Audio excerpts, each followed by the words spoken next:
Son 2 senedir yağışlarımız iyi ama bu sene çok daha iyi.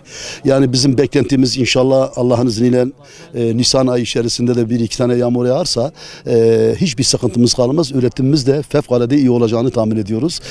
Tabii onu Allah'tan niyaz ediyoruz, inşallah yağar.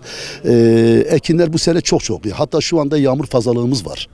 Yani şu anda yağmur fazlalığı var. Tabii 15 gün sonra, 10 gün sonra yağmur yağması lazım. 2 tane veya 3 tane yağmur yağarsa çok iyi. Yani bizim aşağı yukarı 600 bin ton civarında bir üretimimiz söz konusu. Buğdaydır, arpadır, mercimektir.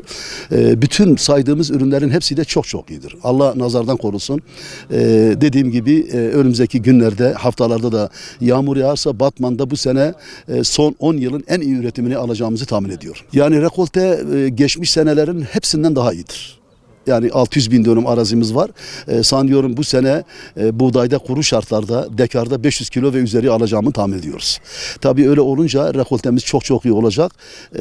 Dediğim gibi önümüzdeki iki tane yağmur daha yağarsa rekolte Batman'da son 10 yılın en iyi rekoltesini alacağımızı tahmin ediyoruz.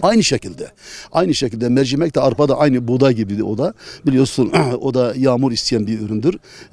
İkisi de aynı şekilde yağmurda faydalanmışlar ve dediğim gibi şu anda yağmur fazlalığımız var. Ama 10-15 gün sonra yağması lazım. Yani fiyat şu anda erkendir. Erkendir tabii. Yani daha işte şu olmamış tabii. Haziran'da bu buğdayın Haziran'ın en geç 15'inde falan bu saydığımız ürünler çıkar. Fiyat biraz daha erkendir. O zamana kadar enflasyondur, şudur budur falan ne olur ne yapılır falan.